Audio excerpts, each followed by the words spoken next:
we will respond. The White House on Monday said U.S. President Joe Biden was weighing his options after the drone attack in Jordan by Iran-backed militants that killed 3 U.S. service members and wounded dozens more. Here's White House National Security spokesperson John Kirby. We do not seek another war. We do not seek to escalate. But we will absolutely do what is required to protect ourselves, to continue that mission, and to respond appropriately to these attacks.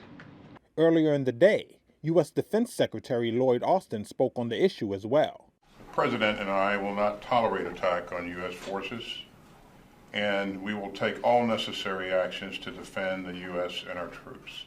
Later, Pentagon spokesperson Sabrina Singh identified the soldiers killed in Sunday's attack, the youngest victim just 23 years old. The names of those soldiers who lost their lives were Sergeant William Rivers, Specialist Kennedy Sanders, and Specialist Breonna Moffett. Right now, we assess that there are more than 40 that have been injured.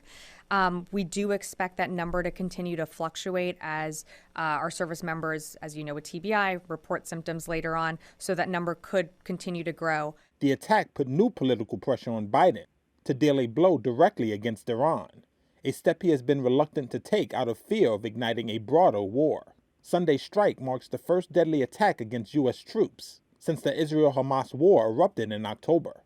The United States is trying to determine how the suicide drone managed to evade the base's defenses. What I can definitely say is that the strikes that took place on U.S. service members represent a fundamental change in the rules of engagement. Allison McManus, the managing director of the Department of National Security at the Center of American Progress, says she anticipates a response to the drone attack quite soon.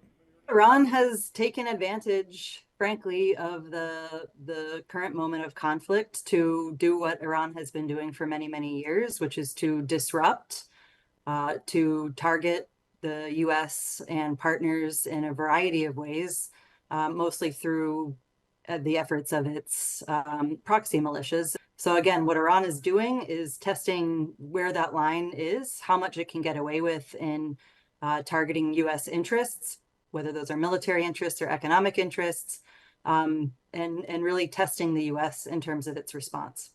U.S. troops have been attacked over 150 times in Iraq, Syria, and Jordan, as well as on warships in the Red Sea, where Houthi fighters in Yemen have been firing drones and missiles at them. Well, good morning, everybody.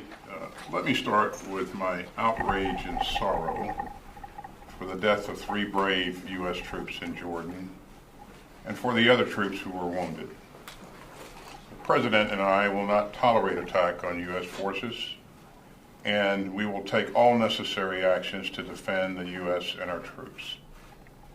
Now, at this important time, I'm glad to be back at the Pentagon. I feel good and am recovering well, but still recovering.